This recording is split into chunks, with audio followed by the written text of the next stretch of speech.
Ti moraš, šta ti je to, bolesno?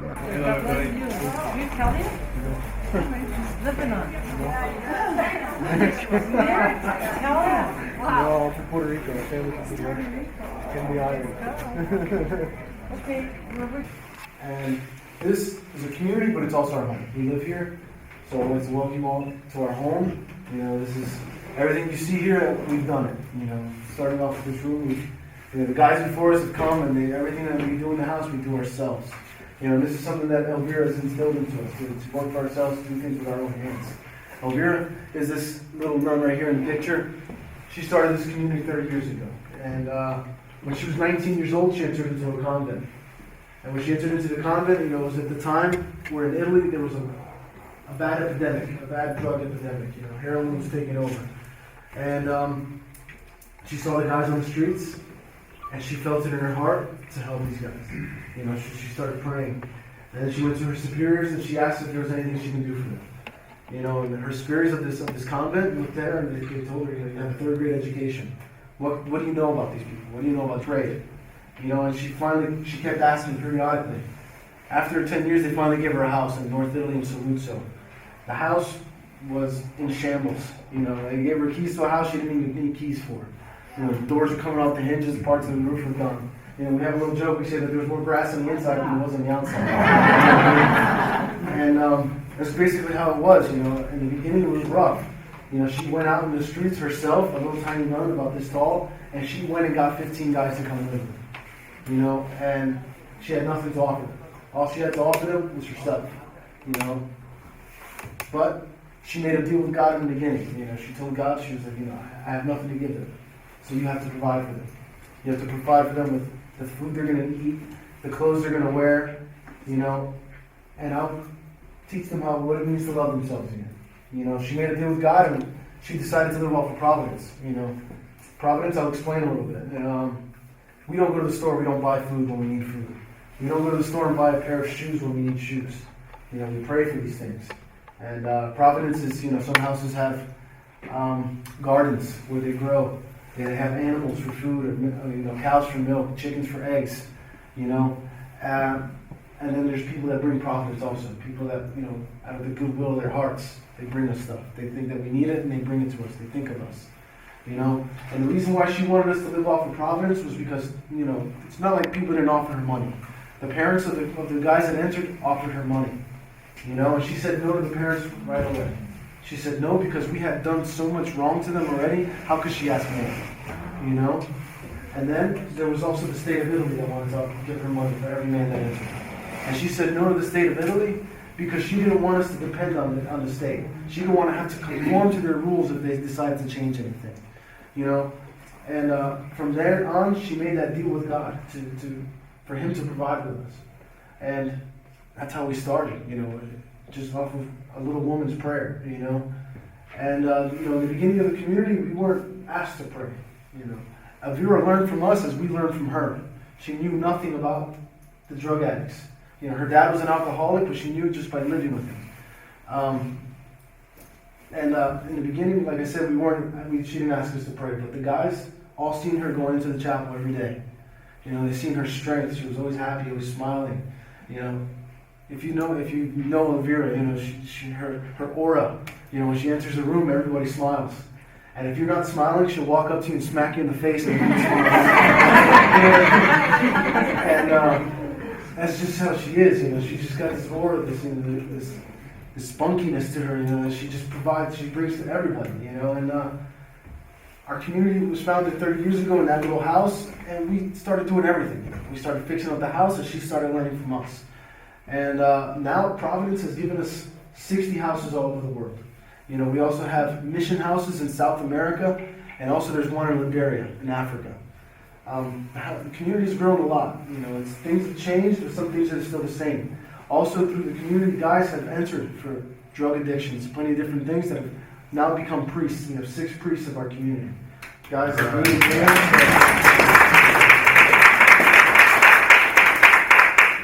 me and Dan, that have come broken, in despair, and they found God and wanted to give themselves completely to Him.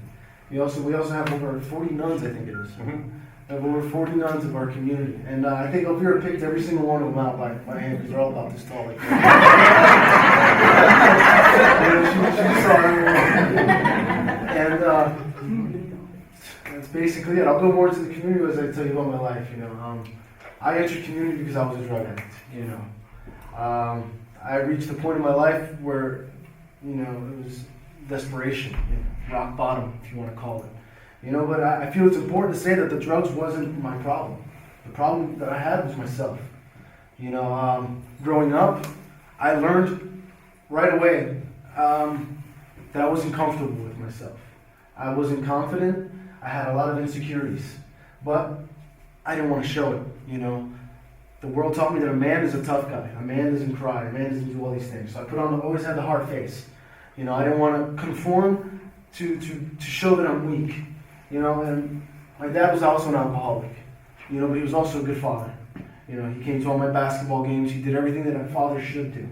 My mom was the rock of the family. She was Catholic before I think Catholicism was even thought of. Her faith is just that strong. I don't know how I fell so hard. But they taught me to pray. They taught me to go to church. I went to youth groups. I was in all types of things. Always involved with the church, Catholic school for a little while. But it was always me that made the wrong decisions because I wanted to fit in with different groups. There was always different groups in the school, the cool kids and then the dorks. And when I reached high school, I finally got rid of my thick bottle cap glasses. I got contacts, and I didn't want to fit in with a bad group anymore. I changed schools. We moved from New Jersey to Florida, and I felt like out of balance. I kept lying to myself, putting on these masks. Pretending that everything's okay at home, pretending to be somebody else at school, pretending to be somebody else at home. All these things adding up. All this pretending, not being who I want to be, who I feel that I need to be. I started losing sight of who I was on the inside. I started dying to myself little by little, if you can call it. You know what I mean? And the choices that I made were all to fit in with somebody, or all to please somebody else. To be part of that group, to do this. I started smoking, I started drinking, skipping school. I started doing all these different things that in my heart, in the beginning, I knew was wrong. In my heart, every time I made a wrong decision, I knew it was the wrong decision, but I didn't want to look dumb in front of the other people. Little by little, making these decisions, I started suffocating my conscience a little more and more. And my conscience just stopped working. It was just out the door. Finally to the end, I woke up, I ended up in a hospital. Right, a year before community, I woke up in a hospital and it was pretty bad. I don't remember. But it was a pretty bad experience. My mom looked at me. She's, the fear in her eyes was the first thing I can remember. She tells me, what are you going to do with your life? She's like, I can't watch you do this to yourself anymore. And she's like, either go, and she found this community. She said, you can come to community, or you can go back out on the streets. And she goes, I know if you go back on the streets, you're going to end up dead or back in jail. And right then and there, I was faced with a choice.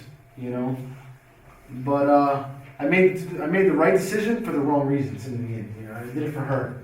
I had nowhere else to go.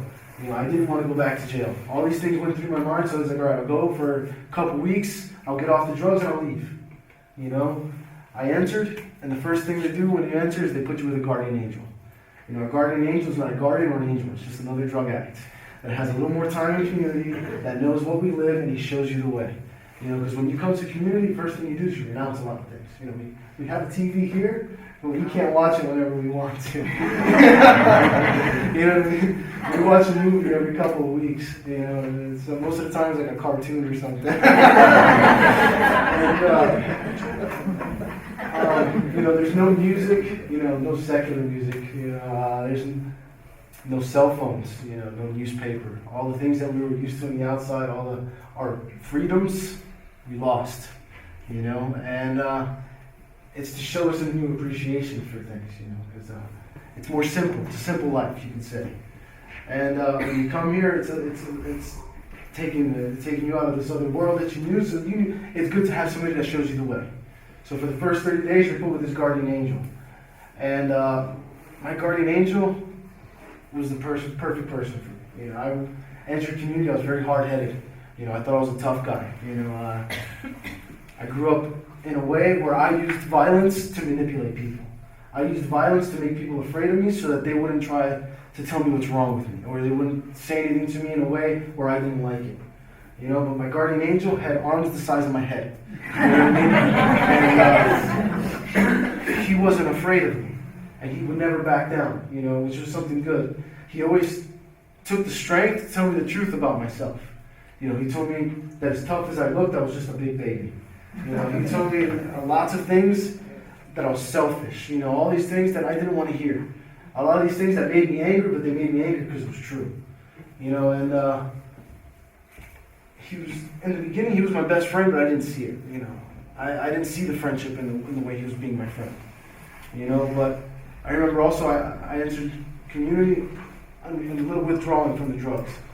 When I couldn't sleep, he went into the kitchen and he made me some chamomile tea and brought it to the bed for me, And then he tells me, he's like, let's pray a rosary together. Let's pray a couple Hail Mary. I looked at him, I said, I'm not going to pray, man. I was like, I entered here to get off drugs, I didn't enter here to pray. And he's like, all right, you lay there and I'll pray for you.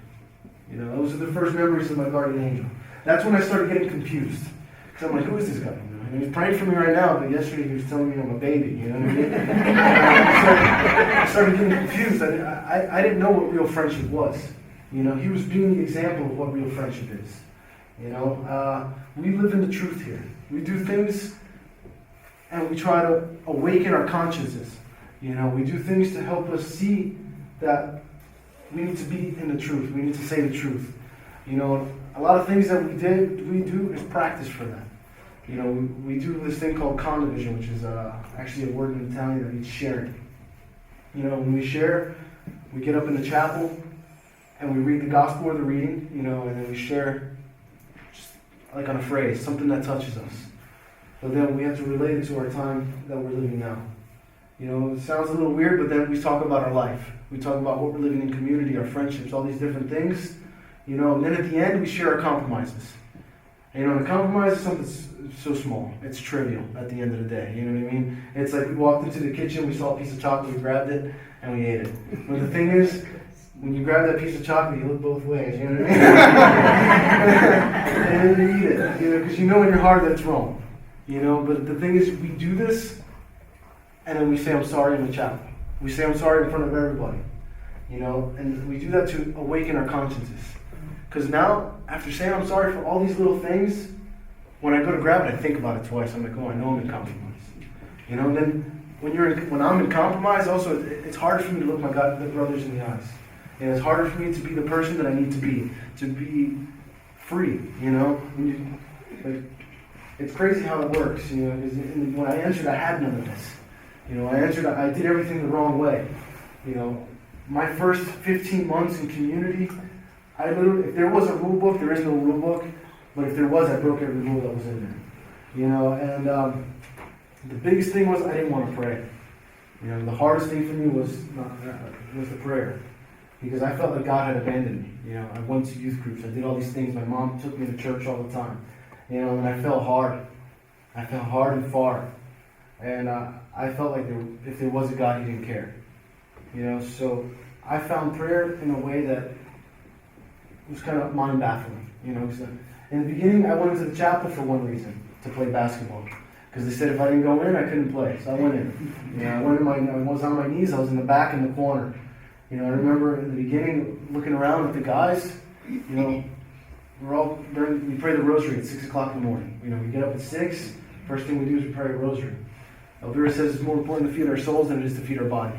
We eat breakfast after we pray a rosary. And in the beginning, I was in the back row, and I'm looking at all these guys, and in between every mystery of the rosary, we play a song on the guitar.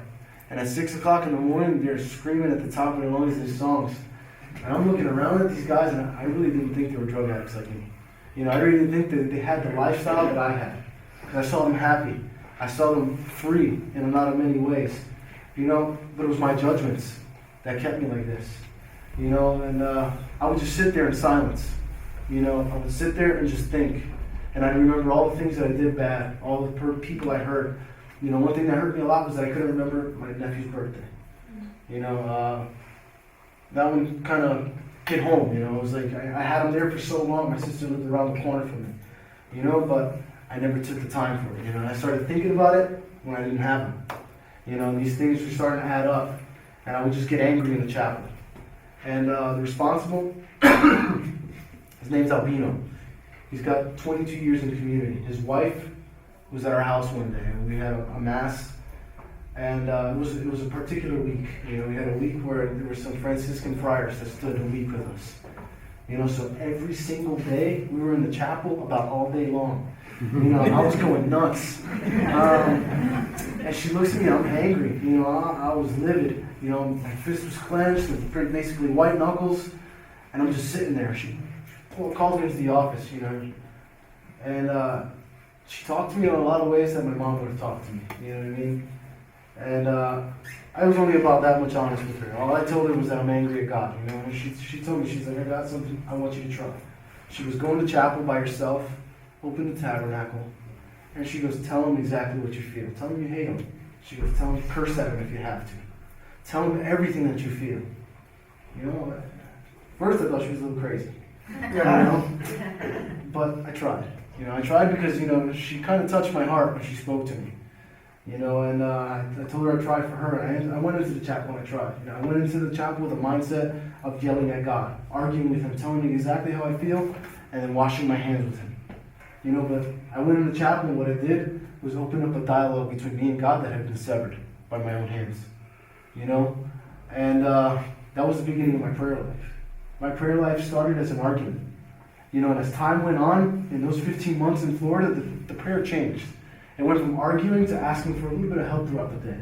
You know, a help to stay. You know, I remember when I had about close to 2 months, I wanted to go. I was ready. I was done. You know, I felt clean. I felt like I could stay on the outside. You know, my guardian angel, you know, he still slept underneath me. We slept on bunk beds, you know. He slept on the bottom, I slept on the top. We were like that for, you know, 6 months, you know what I mean? So he was always my guardian angel, you know. Even though, like, you're only on guardian angel for about a month, he was still my guardian angel, you know. We had that relationship. And he went to take a shower, I packed my bag. You know, I packed the book bag, I was ready to go. You know, he comes out of the shower, he's like, where are you going? I'm like, I'm going home. He's like, I'm done with Rosary Farm. I'm done doing everything you guys do here every day. He's like, I'm done. You know, he looks at me, he's like, where are you gonna go? And I told him I'm gonna go home. And then he told me something that hurt me. He's like, you don't have a home. He's like, your parents don't want you. They brought you here because they're sick of you. You know, and that kind of made me mad. It made me mad because it was true. You know, and I got angry. I was like, I'll go out, I'll leave, I'll call, they'll take me back. He's like, maybe they will. He's like, but just know that if you leave these gates, you know, he's like, your mom's actually been able to sleep. And it's only because you're not there. Because she doesn't have to worry about you. You know, and that one was like a finger in the wounds, you know what I mean? It was true though. It touched me. And I was hard-headed, you know what I mean? Prideful. I didn't know how to say thank you. So I threw my bag in his face, but I stood. You know what I mean? That was my way of saying thank you. We had that relationship, you know what I mean? But that was like the biggest overcoming in my first year. You know, community puts in front of us a lot of things that we're afraid to do. We feel we can't do. To give us a push so that when you finish and you actually succeed, you can see that you're capable. You know, and like I said, I've always had struggles with my confidence. You know, when at 15 months I got transferred to Italy. Italy was a whole new ballgame. You know, I had to learn Italian for one. You know, I knew a little bit of Spanish. You know, so I can understand some things, but some words are completely backwards. You know, opposite. You know, I lived a lot of insecurities. I lived a lot of fear. I lived a lot of paranoia. Every time they were speaking Italian, I felt they were speaking about me. You know, and I lived a lot of these things, and I judged a lot of them. I started talking about them behind their backs. You know, and there's one other American guy in that house. You know, he really pushed me to share these feelings with the other guys. You know, he's like, you need to tell these things. Because in Florida, I never did this. This is something that the community proposes for us to do, is to share with each other the things that we feel about each other. You know, to not talk about him behind his back, but to say it to his face. So that we live in the truth, and that when he sits across from me at the table, I don't have to hide my face in shame. Because I'm being honest with him. You know, it takes more of a man to tell him the things that I think than it does to talk about it behind his back. You know, this is something tough. You know, it's not the easiest thing to do, especially when some of the things that you see are right. You know, and he pushed me a lot. To this guy, this American, his name is Ryan. You know, he pushed me a lot in this house. And I started speaking about the way I feel. You know, I started telling them I live a lot of insecurities, that I live a lot of fears, paranoias. You know, and speaking about it helped me to accept it. Helped me to see a lot of the things that I live about, and a lot of the things in myself. You know, and then them talking to me also about the things that they've changed, I saw a lot of myself in them. You know, I saw a lot of the things that they had changed in myself. You know, I was able to pinpoint it a little better. You know, it was like a microscope over my own poverties, my own flaws. You know, but it helped also that they helped me. You know, we're here for each other. We learn from each other and we help each other. You know, after lunch and dinner, we don't go sleep, we don't go do things that we want. We have talk time for about an hour, 2 hours. You know, where we get to groups of two, just me and another person, and we can have these profound conversations, like we call it. You know, this way we can go deeper into the things that we're living. You know, Vera wants us to talk about what we're living today, not what we lived in the past. Not about our dreams of the future, to live for today. You know, and that was something that was important for me to learn. You know, because I learned how to say I was sorry in that house. You know, I learned how to say I was sorry for the things that I did, looking at myself. You know, always, you know, when I said I'm sorry, because a lot of times they would give me help about the things that I did wrong. You know, about my character flaws. You know, I would get angry, I would respond, I would justify myself. You know, these are all things that Elvira says not to do. That when they give you help, when they say to stay in silence and think about it, pray about it for 2 days, and then go back and say what you have to say. You know, and this is something that's tough. You know, we're human. It's hard for me to stay in silence. You know, I'm a person that, you know, that when somebody says something to me, it burns, and then the mouth goes, you know. And I had to learn. I mean, I'm not perfect, you know. I still don't stay in silence all the time, but I just share with the guys about the way that I feel, the way that it makes me feel, and some of the things that are said. And it was something that was important because, you know, another thing that I learned is that this community isn't a rehab. You know, it's a school of life. What Elvira says is a school of life. You know, people answer now not because of drugs, just because they answer because they have, you know, these emptiness inside of them they can't fill. You know, also we have drug addicts. Also we have people that are addicted to video games. You know, all types of people enter the community now. It's not just for one specific type. It's for everyone. You know, and then a little later, I got transferred here to Medjugorje. I got transferred to Medjugorje once I was feeling comfortable in Italy. It was crazy. Like, right? And, that's exactly what it is. They brought me out of my comfort zone, and it was tough, you know, because as soon as they transferred me, it was crazy. 4 Americans had gotten transferred there. I was like, you know, half the house was speaking English. And I was like, all right. And I was like, I can do this. And then they transferred me here, you know. And this house has been another aspect, you know, to work on. You know, I came here, and in the other houses that I was at, they're small houses. We say small because there's like 20 guys in the house. I got here, there was about 75 people. You know, in a smaller house, you always got somebody behind you pushing you in the right direction, showing you the things that you're doing wrong. You know, I got here, I thought I was going to get it 3 times as bad because there was 3 times as people. But it was the other way around. Nobody said anything. You know, I got here and, you know, I started feeling a little lost, feeling lonely, because I didn't have anybody pushing me in the right direction. You know, I started feeling like, man, where am I? You know, I felt like, felt out of place. You know, I really saw in those moments the things that I had chosen for myself. Because I started living the community that I had learned without anybody pushing me. I started doing the things that I felt was right inside my heart. You know, I started doing the things because of that reason, because I felt good in my heart. You know, and the things that, you know, I had to do the most, you know, was really push myself with speaking to other people. I'm one that, alone, I'm kind of closed. I don't know how to explain it. I live a lot of fear, you know. Me and Dan are 2 Americans. During work, we speak Italian to each other. You know, a lot of ways, I'm afraid to speak Italian because I'm afraid to look stupid if I make mistakes. You know, and that makes me stay quiet a lot of times. You know, I close off in myself. In America, in Italy, I was always working with an axe. chopping down trees, doing some type of physical labor. I got here, they stuck me underground in a bunker making bracelets. For 2 months in a row, I was making bracelets. And man, it was heavy. I don't know the way to explain it, but it was just, we say out of our heads, because we're just thinking about everything, our mind is everywhere else but here, and it was a test. It was a big test because I had to learn how to overcome that fear to speak to the other campers. There's 15 people down there in this little shop where we make the bracelets, you know what I mean? Everybody's talking to me. I had the record for the most bracelets because I would just sit there and make bracelets. It was rough, but it really helped me a lot. It helped me a lot with my confidence speaking. And then they started making me do the testimonies, and then the fear came in. I'm one that's shy, fearful, all these different things. I felt I was the first one that did. I was so uncomfortable. So doing these things helped me to see the things that I needed to change more. Helped me see a lot of the things that I did change. For me, you guys are providence. Because you guys helped me overcome this fear. You helped me see the things that I do wrong still, because I speak about it. It comes into my mind. And it's been a growth. It's been a growth that only God can provide.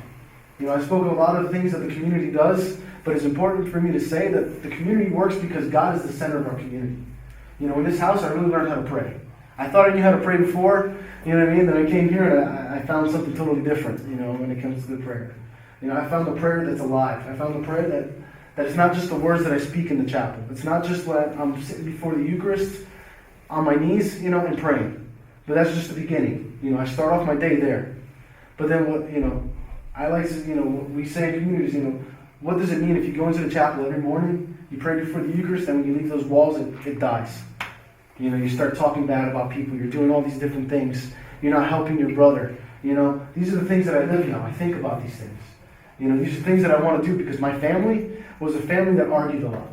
Nobody said they were sorry. My parents would argue, go one way, go the other way, slam the door, and that was it. It was the end of it. Me and my sister didn't get along when I was young because she's 5 years older than me. I was just young enough to be annoying. And I'm trying to learn to be a good man. A man with faith. And the prayer that I've learned here is from the heart. It's what I can do for somebody else. It's the charity. The good things that we do for each other. Community puts on my heart a lot of different things. But the thing that keeps me here is the friendships that I've made. Because I've made friends here that I've never ever had a chance to make before in my life. I have nothing in my pockets. And these guys want what's best for me. And I want what's best for them. A lot of the things that we do for sacrifices, like this morning. In the rain, the girls of our community, all the girls that have over 3 years have what's called an old girls meeting. Not because they're old, but because they're older in community. And they came here to our house, and a house of 70 guys, we're down to 20 as a service for them. And we took a girl up Poker, though, Apparition Hill, that can't walk well. We have a seat, and it was in the rain, and it was a test. It was tough. Everybody's slipping, everybody's almost falling. But for me, that was prayer. That was living the prayer. I was a person that was very manipulative to girls. I did a lot of things that were, what I can get out of them. To serve them.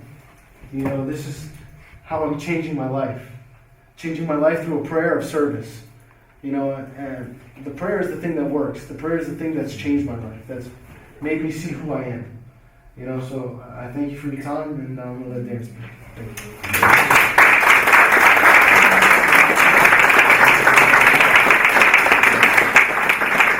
Hi everybody. Like Luna said, my name is Daniel. I come from Detroit. I had to exit